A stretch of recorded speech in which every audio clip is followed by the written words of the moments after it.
Dad said my wedding would upset his favorite stepdaughter. Ordered me to postpone. That was the day I cut him off for good.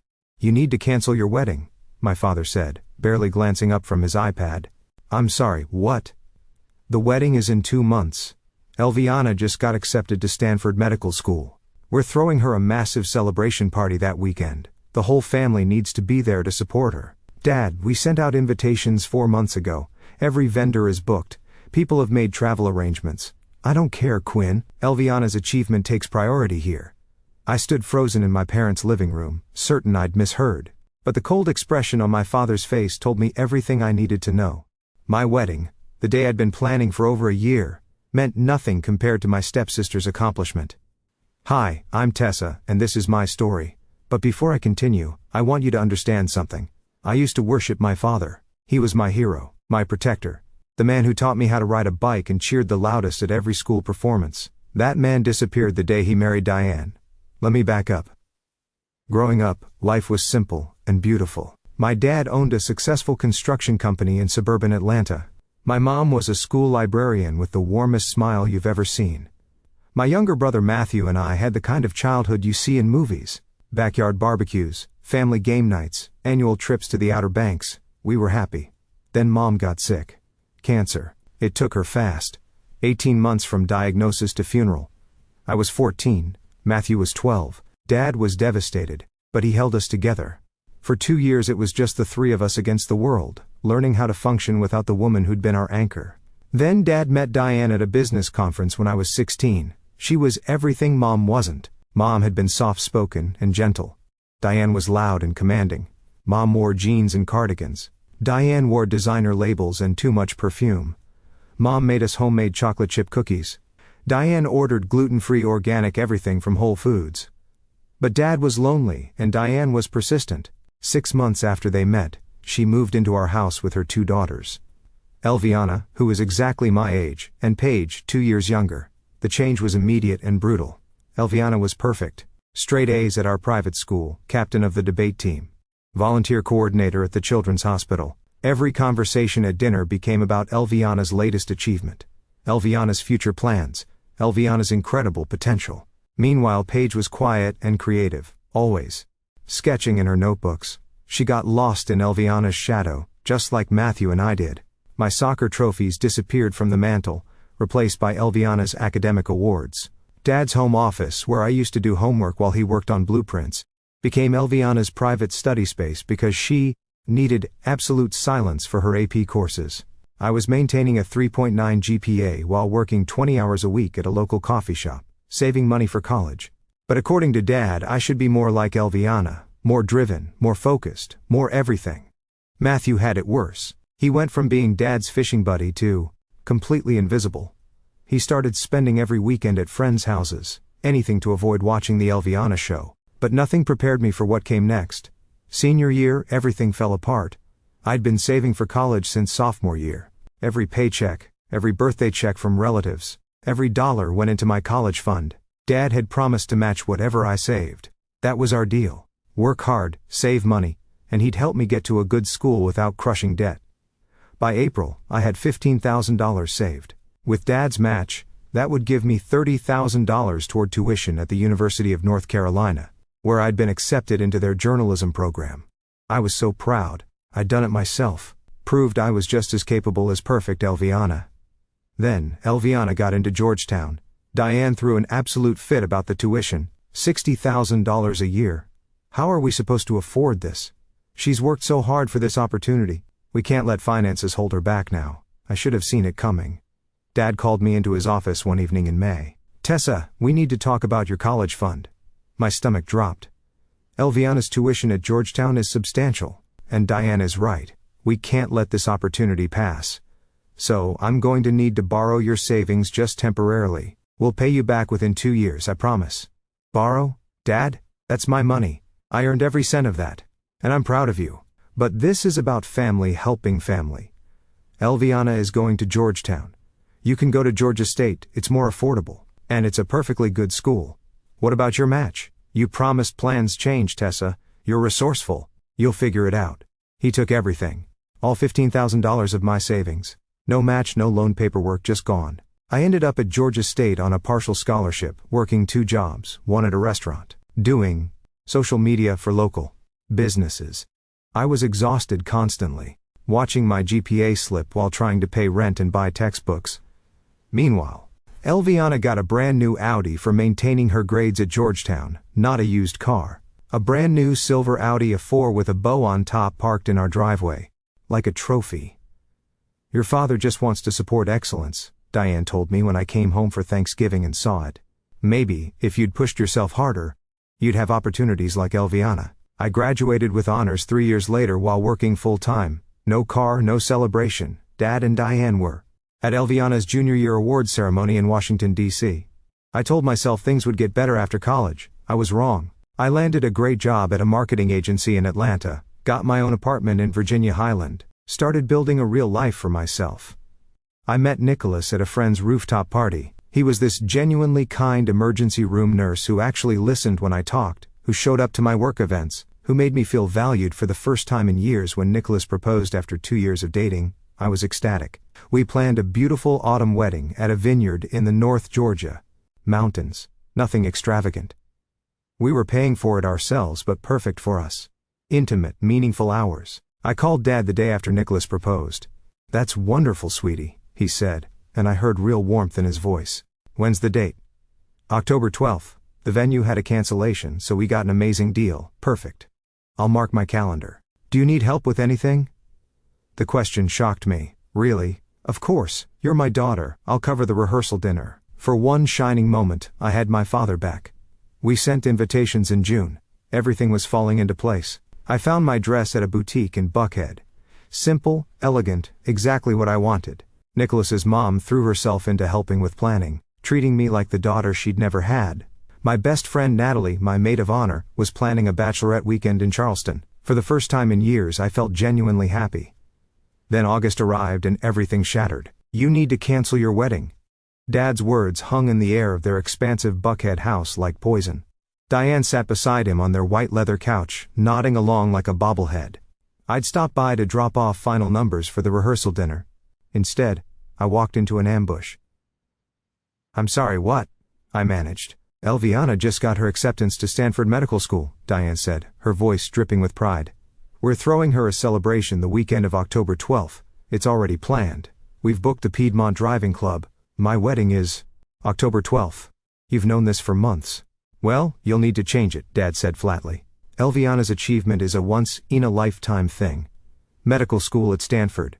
Do you understand how prestigious that is? And my wedding isn't once in a lifetime. You can get married anytime, Tessa. Don't be dramatic." The room spun.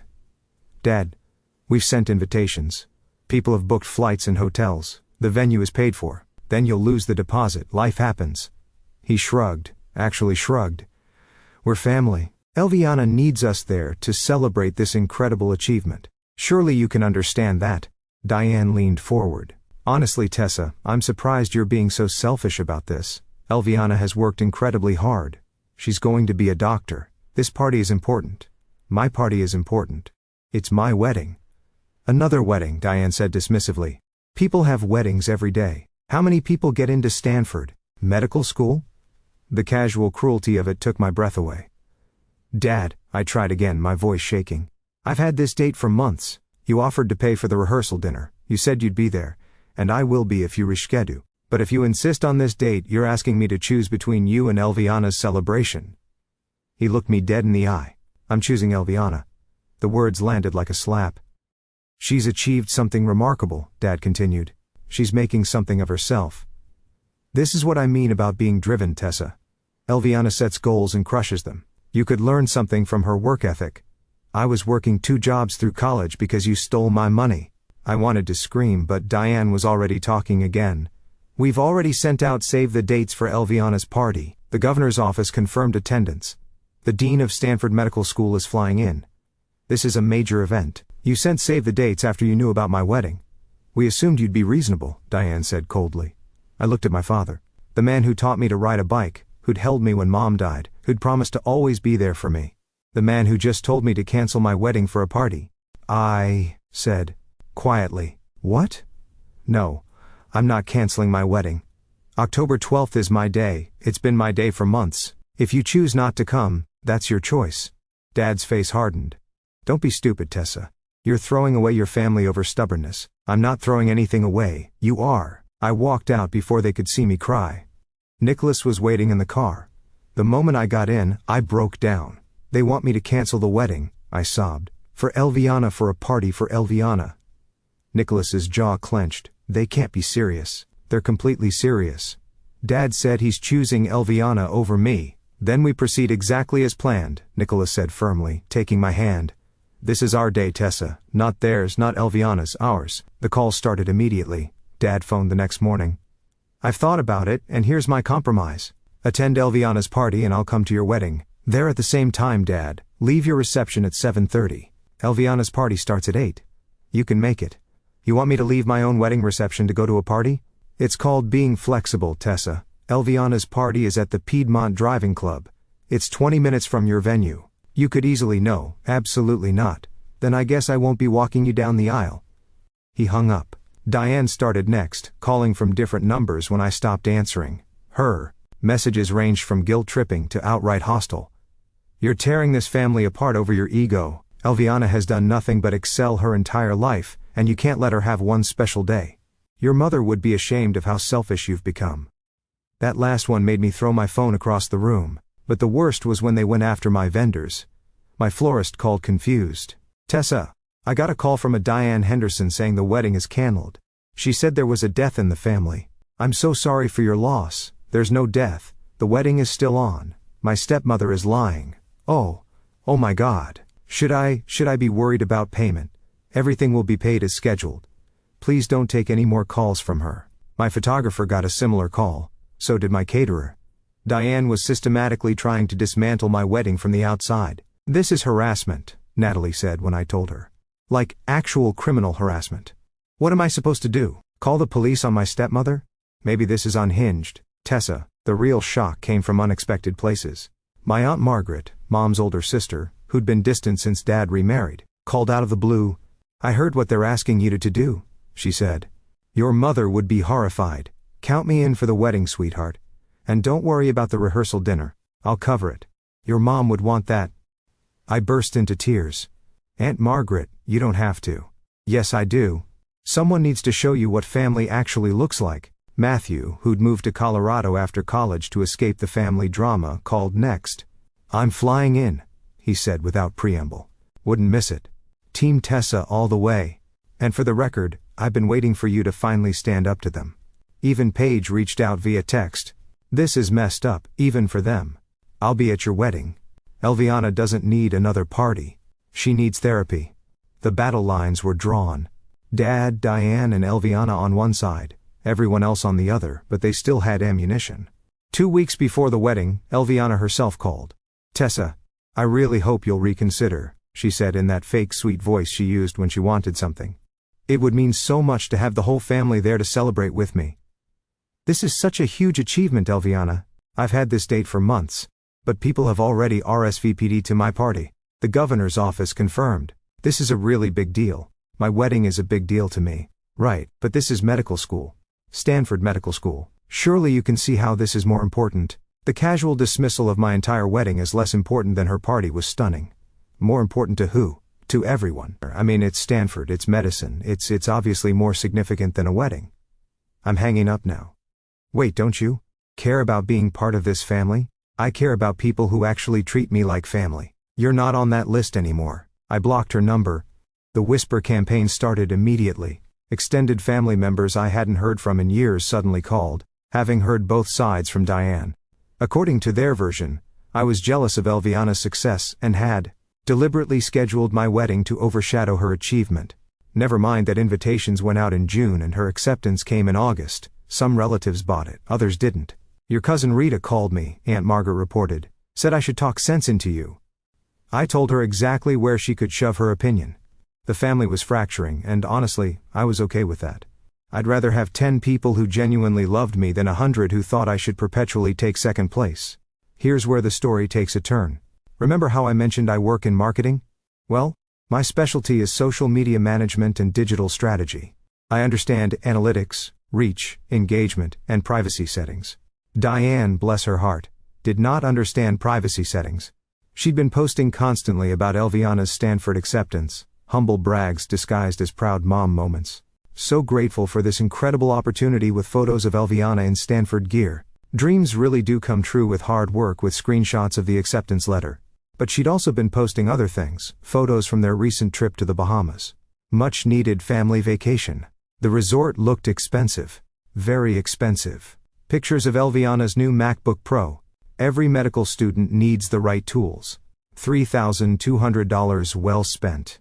A spa day at the Ritz-Carlton. Elviana needed to de-stress before her big journey. Best mother otter day ever. All of this posted publicly. All of it time-stamped. All of it very much contradicting the story they'd told about needing my college fund money. I started screenshotting everything. Not for revenge, just for receipts. Then Natalie, who works as a paralegal, noticed something interesting. "Tessa, did you know your stepmother started a GoFundMe?" "A what?" Natalie showed me her phone. There it was. "Help Elviana achieve her Stanford dreams." The description made my blood boil. Our brilliant daughter Elviana has been accepted to Stanford Medical School, a dream come true. Unfortunately, medical school costs are overwhelming for our middle-class family. We're struggling to make ends meet while ensuring Elviana gets the education she deserves. Every dollar helps.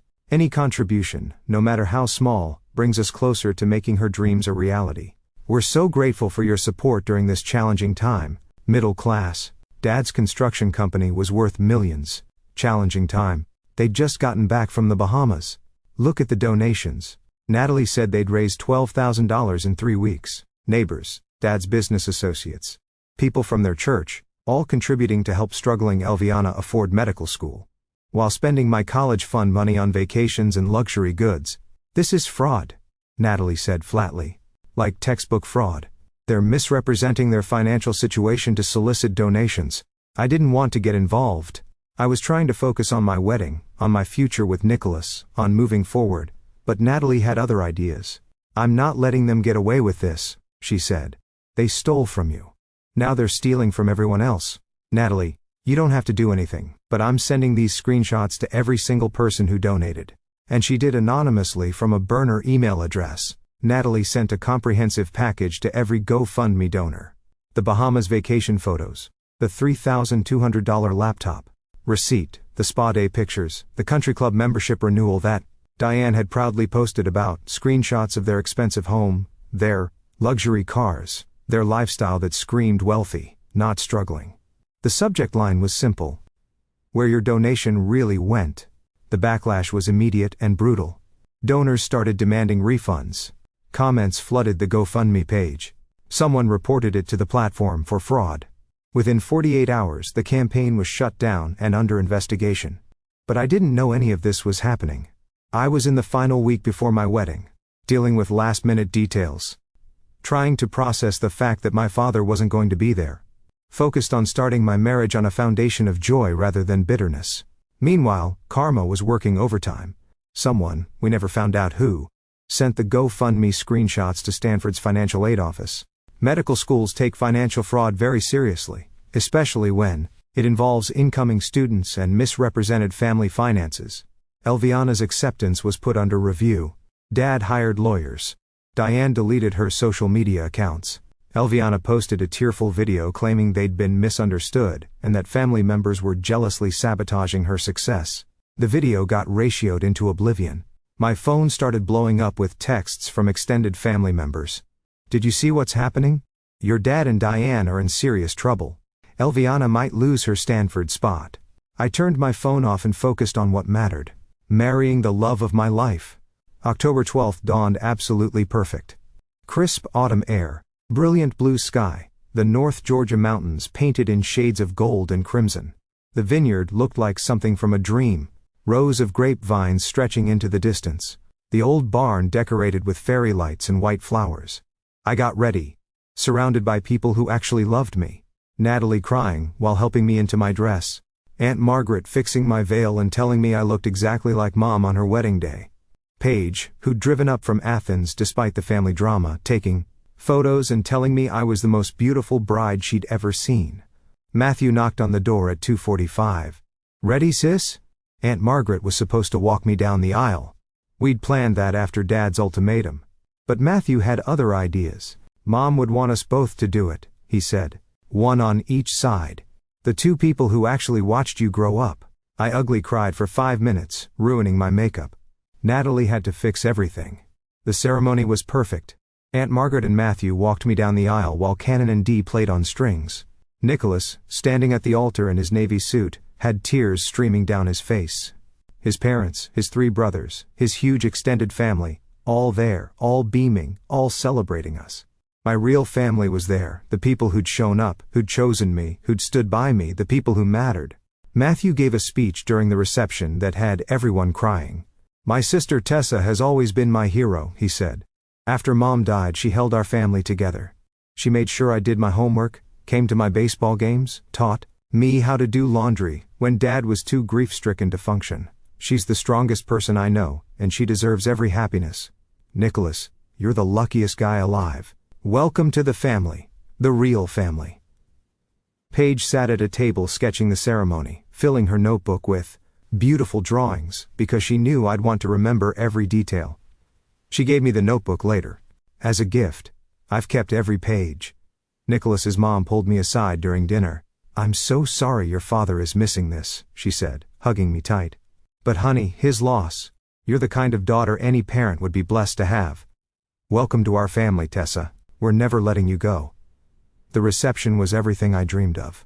Dancing, laughter, joy, real joy.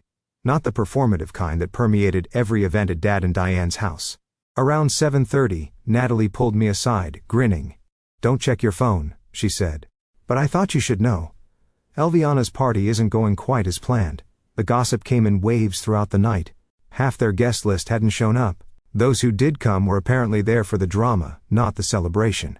A reporter from the Atlanta Journal-Constitution had shown up asking for statements about the GoFundMe fraud allegations. The governor's office had quietly pulled their please reply. Someone from the IRS had apparently contacted Dad's office about tax implications of the fraudulent fundraising. Diane had a complete meltdown in the Piedmont Driving Club bathroom. Elviana spent most of her own party crying in the coat room. But I didn't care about any of that. Not really. I was too busy dancing with my husband, celebrating with people who genuinely loved me, starting the best chapter of my life. We left the reception around 11 Honquac, heading to a hotel before our flight to Italy the next morning. As we drove away, I saw my phone had 67 missed calls and over 100 texts. I turned it off without reading any of them. No regrets, Nicholas asked, taking my hand. Not a single one, I said honestly. And I meant it. We spent 2 weeks in Tuscany drinking wine, eating incredible food, and ignoring the explosion happening back home. Paige kept me updated via email, though I'd asked her not to. You should see the fallout, she wrote. Dad hired 3 different lawyers. Diane's banned from Facebook and Instagram for harassment. Apparently she tried to blame you for orchestrating everything. Elviana's Stanford acceptance is under formal review. The IRS is investigating. It's poetic justice. When Nicholas and I got back to Atlanta, the chaos was still unfolding. Dad called within an hour of us landing. Tessa, I need you to make a statement that you weren't involved in this GoFundMe situation. Hello to you too, Dad. This isn't a joke. We could face criminal charges if you tell the investigators you weren't involved. I wasn't involved. I was getting married. Remember the wedding you skipped? Don't start with that again. Someone orchestrated this vindictive campaign against us. Your friend Natalie is a paralegal. She has access to. Dad, I was on my honeymoon. Whatever happened is your own doing. If Natalie recognized fraud when she saw it, that's not my fault or my problem. We're family, Tessa. You need to help us. The word family coming from his mouth made me laugh. Actually, laugh. No, Dad. You made it crystal clear, I'm not family when you chose Elviana's party over my wedding. When you stole my college fund. When you demanded I cancel the most important day of my life. Family shows up. You didn't. Your mother would be disappointed in you. Mom would be horrified by what you've become. Don't ever call me again. I hung up and blocked his number. The investigation took 4 months. In the end, Diane got 6 months of probation and had to pay back every cent of the GoFundMe money. Dad's construction company lost 2 major contracts. Clients didn't want to be associated with fraud allegations. His reputation in Atlanta's business community was destroyed. Elviana lost her Stanford spot entirely. The school released a diplomatic statement about misrepresented financial circumstances and ethical concerns. She ended up attending Georgia State's medical program, the same state school Dad had told me was good enough for me. I heard through the grapevine that she blamed me for everything. Apparently she told anyone who'd listened that I was jealous of her success and had sabotaged her future out of spite. The irony was delicious, but the best revenge, living well. Nicholas and I bought a house indicator. I got promoted to senior marketing director with a significant raise. We started hosting Sunday dinners with Aunt Margaret, game nights with Matthew, and art shows for Paige, who'd finally found her voice outside Elviana's shadow. Dad tried reaching out periodically. First demanding, then pleading, then angry, then pathetic. We need to talk about what you've done to this family. I'm still your father. You owe me respect. I miss you, sweetheart. Can we please talk? You've destroyed everything. I hope you're happy. I never responded. Not once. Diane sent one letter, 3 pages of single-space text about how I'd destroyed their lives. Ruined Elviana's future and torn apart the family. She accused me of being vindictive, jealous, selfish and cruel. I framed it and hung it in my home office. Natalie said that was petty. I said it was art. Elviana reached out exactly once a year after my wedding. A LinkedIn message asking if my company was hiring. The audacity was almost impressive. I forwarded her profile to HR with no recommendation. She didn't get the job. The last I heard, Dad and Diane were divorcing. The financial pressure, the legal troubles, the scandal, it broke them. Diane moved back to Tennessee. Dad sold the Buckhead house and downsized to a condo. Elviana moved back in with him, bitter and angry, blaming everyone but herself for how her life turned out. Paige went fully no contact with all of them.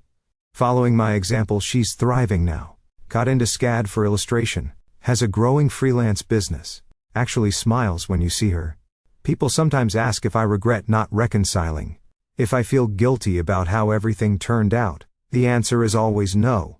They made their choices. Every single time they had an opportunity to choose me, to value me, to treat me like I mattered, they chose Elviana instead. When Dad told me to cancel my wedding, he showed me exactly where I ranked in his life. Dead last, always last. I finally decided I deserved better than last place in my own father's heart. The wedding they missed was the beginning of my real life. The life I built with people who actually love me, who show up, who choose me. That's my family now. The one I built, not the one I was born into. Blood doesn't make family. Love does. Loyalty does. Showing up does. And when someone shows you repeatedly that you don't matter to them, believe them. Then let them live with the consequences of their choices. My father chose Elviana over me for the last time when he skipped my wedding. Everything that happened after that was just the universe settling the score. And honestly, the universe did a beautiful job. Would you have postponed your wedding if your parent demanded it for a stepsister celebration?